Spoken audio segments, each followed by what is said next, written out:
if I was with somebody, I would say, make sure you got this on camera because if I die or something happens, you'll have evidence. And make sure you get some blood samples, things like that. It's currently 9:30 in the morning. We've been up since 5. We are in the middle of New Jersey. Shout out Chief Keef. Shout out Tony Soprano. Shout out Polly Walnuts. Watch it, Chrissy. Why? I've always liked the weird corners of the world. The people and places most others scroll past. The ones chasing things most of us stop believing in. So when I heard about a cryptid convention in New Jersey, I packed a camera and went. It is bright and early on a Saturday morning, and we are in Farmingdale, New Jersey for the Cryptid and Paranormal Conference.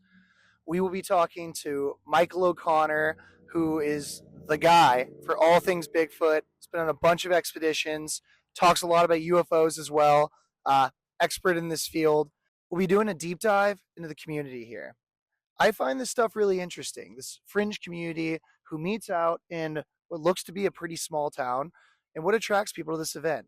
Is it the belief? Is it the community itself? Is it all of the above? We'll be finding out together.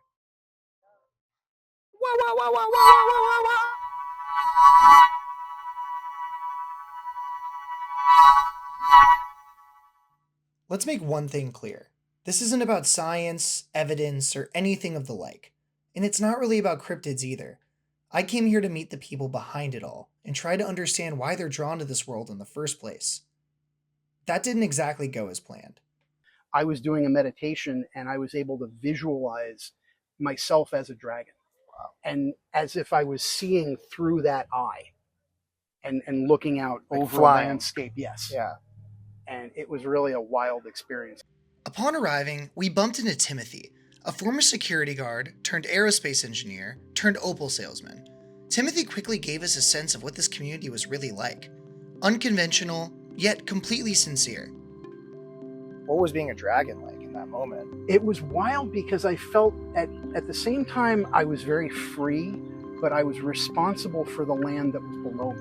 And I could see people looking up at me and they were waving. They were looking at me as their protector. And I felt that level of love and respect, but at the same time, that sense of guardianship. And I'm the oldest in my family. I'm the older brother. I'm often the one who's like the babysitter and the one people go to for that. So I realized that it was really just a way that certain parts of my mind and my soul and everything were expressing that in a different form. Could have been a past life, could have been any number of different things. But, at the end of the day, it was just a visualization that really opened me up to remind me how important it is to take care of others and to respect yourself enough to be able to do it. Timothy wasn't alone. All around the convention, there were people just like him. Protectors, researchers, believers. And then there was Ed. Are you a believer yourself? Not really, Why is that? because I ain't never seen them yet. So you only believe in? Out there, there's UFOs. Do you believe in UFOs? Sure, there's other planets out there. Have you seen UFOs? No, not yet. But to your earlier point, you said I haven't seen a cryptid, so I don't believe in them. But you haven't seen a UFO, yet you believe in them. Yeah, because there's so many solar planets out there. A lot of planets out there, trillions of miles away. What would you do if you saw a UFO in front of you? Take a picture. Yeah. What if they tried to communicate with you? I'd take a ride with them. Yeah? Sure. What's the first planet you want to go to? Anyone that's got lots of weed. Do you believe in God? I got to, because I belong to the Elks.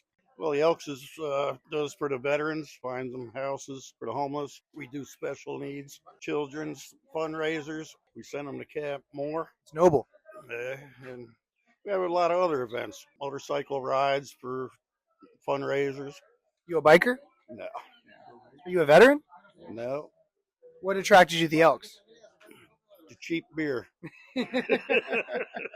I totally believe there are UFOs out there, and I totally believe that the government is covering it up. Do you think it's just the U.S. government hiding these No. UFOs? No. Who do you think's like the leading hider?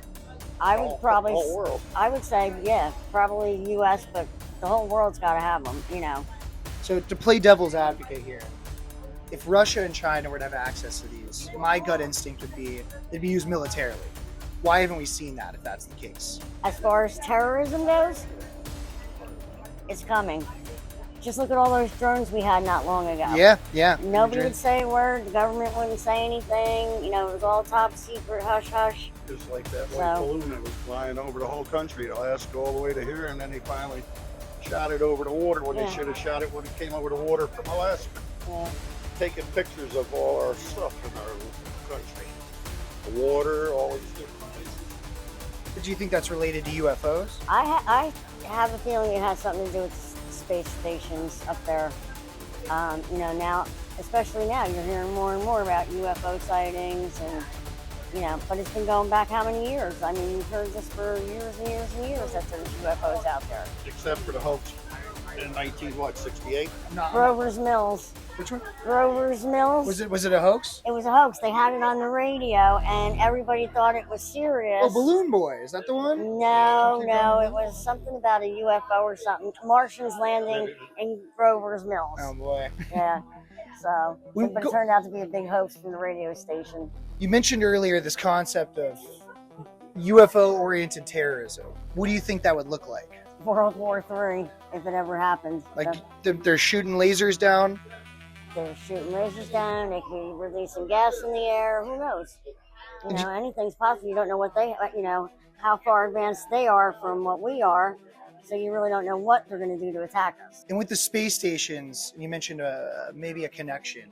Where do you think they play into all this? I think they know more than they're saying. And I think they control the weather. Interesting. Elaborate. The government. The government controls the weather with all the satellites up in space. Just the U.S. weather or the world weather? I would say world weather, especially the United States. I mean, every state is having some kind of a natural disaster. Why is that? You know, like North Carolina. They lost hundreds of thousands of people, and they're not doing anything to help them rebuild. I think it's just the government's way of taking them out. weeding out the population.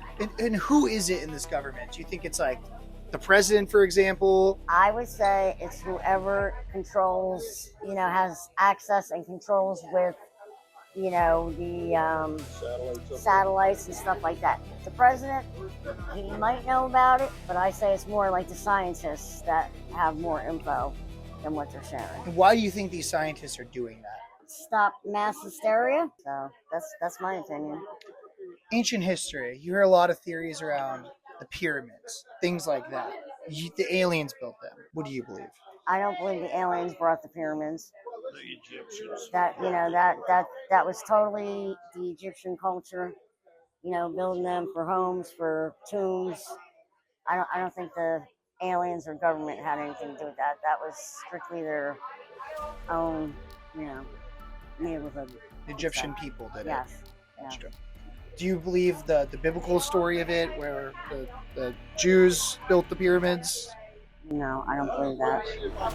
It was the Egyptians themselves. Right. Why do you think then it's reported in, I guess, these old religious texts, like, hey, Jewish people did it, they were slaves, and then they moved to the desert? I guess what makes you posit that story? I don't know. Personally, other than biblically wise, I never heard of the Jews actually doing the building. I know they were slaves at one time, but I say the Egyptians did it themselves. Where's that feeling come from? Just by reading books, movies that I've seen, what we learned in school. Is there one documentary that's particularly stuck with you? Not that I can think of offhand. I've watched some, I guess it was a documentary. It was like 8 to 12 hours long. And they did the sonic booming in California. Supposedly 2 kids found Martians or whatever with webbed feet and hands where they could swim. They came from the water. Do you believe in it? Yeah, I believe it. I thought you said you didn't believe in the cryptids. Yeah, the animals under the water, like the big squid they just showed. Yeah, do you think there's more of those webbed people out there? Oh, sure. Who knows what's under the water? Yeah. Our chat with Ed and his wife covered a lot. Faith, skepticism, history, and a few theories we probably can't fact check. It was clear we'd reached the edge of the map, so we went to meet the person who drew it, Mike. When we first started planning this video, Mike was the first person to reply. The organizer, the expert, the Lewis and the Clark of the Bigfoot community. So we mic'd him up, and this is how it went. We're here with the man of the hour, Mike O'Connor, renowned Bigfoot expert, UFO expert, known enthusiast in the cryptid community. Tell us a little bit about yourself, Mike. I started this as a child, always looking around, hoping I would see Bigfoot in the woods, but haven't had any luck yet. I've been doing serious Bigfoot investigations since 2005. I do ghost expeditions. I do looking up in the sky for the drones, the aliens, the UAPs, everything I could see or find, I look for. And what prompted you to make this community? Is it to bring everyone together who believes? Is it to create a sense of community? Bring everybody together who believes, has interest, and wants to be a part of something. Sometimes people are scared to tell their stories. Sometimes people have an interest.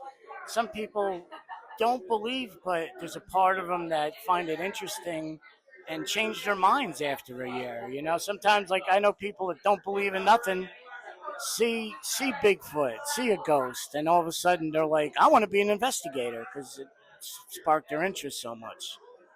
But, I just got done with a big BFRO expedition.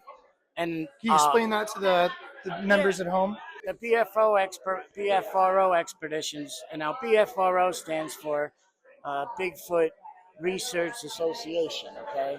And Bigfoot Field Research Association. That's it. When you go on these sort of expeditions, is there something you do to attract the Bigfoots? I think in that area, the way to do it is maybe do a wood knock on a tree, do a howl, and see if you get a response. That's the best way to do it. Can I get an example of what a Bigfoot howl might sound like when you're trying to attract one? Sure.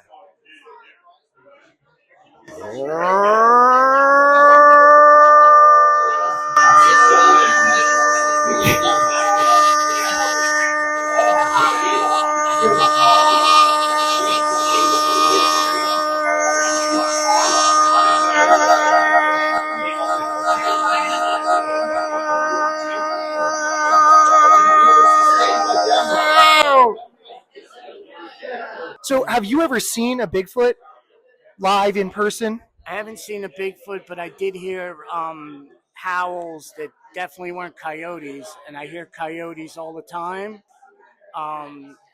If you go to a campsite in New Jersey called Camp Taylor, you're going to hear wolves because of the wolf sanctuary. And somebody doesn't know there's a wolf sanctuary, they're going to say, I just heard a wolf. But that's the reason why you would hear a wolf. But mostly in New Jersey, you'll hear coyotes. You'll hear foxes, which they have the craziest noises when they're distressed. Like a fox noise, like you got two kinds of foxes. You got the red foxes that are in New Jersey. They burrow in on the ground. And you got the gray foxes that like the trees. So a friend of mine called me up and said, I heard the Jersey Devil. Can you come over?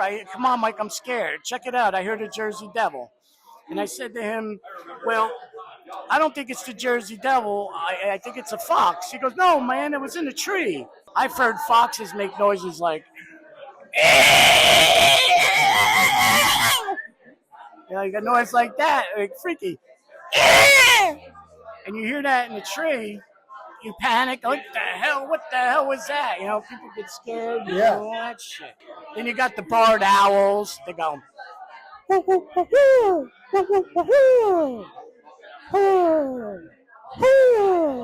they do like calls like that. And, barred owls have they sound like a primate. You got a gorilla or a monkey. They go, you hear the barred owl do that, and you're like, I just heard Bigfoot. And you think it's Bigfoot. But then with experience, you realize that's a barred owl. Okay, now when you hear something, if you hear a howl, like I just heard you, something higher, you could tell it's not a coyote, you could tell it's not a fox, and your hypothesis is it's Bigfoot, So I think I heard Bigfoot, but I haven't seen him yet. How would you react if you did see a Sasquatch live, in person, your beliefs validated right then and there? If I was with somebody, I would say make sure you got this on camera because if I die or something happens, you'll have evidence. And make sure you get some blood samples, things like that. But if I really saw one and I was by myself, just stay cool. I wouldn't get scared and try to be as calm as I can. And if it really came at me like in a violent way, I just get the bear spray out and blast it. Just kind of discourage it to get out of my way. Yeah, all hoaxers will be hung. Do you still hold that Yes. belief? Yeah, all hoaxers should be hung. All of this AI, fake costumes, claiming it's Bigfoot, and right away you could tell it's an AI image or a costume. Those are the hammerheads and idiots we do not want in the community. All hoaxers will be hung. That's it. Get rid of them all. Hang them all. Mike had made one thing clear. The truth mattered. The sightings, the stories, the hoaxes. He took all of it seriously. And as we drove back to the city, I kept thinking about Mike. How, in his own way, he'd found meaning in all of this. Maybe that's what everyone here was looking for. Maybe the search itself is what keeps them going. When I first decided to make this video, I just wanted to understand the people behind the myths, the ones who spend their weekends chasing the unknown. What I found was a community that was equal parts belief and belonging. Skeptics, believers, and self-proclaimed dragons, all searching for something bigger than themselves. As for me, I thought our time with Bigfoot was over, but it turns out it was just getting started.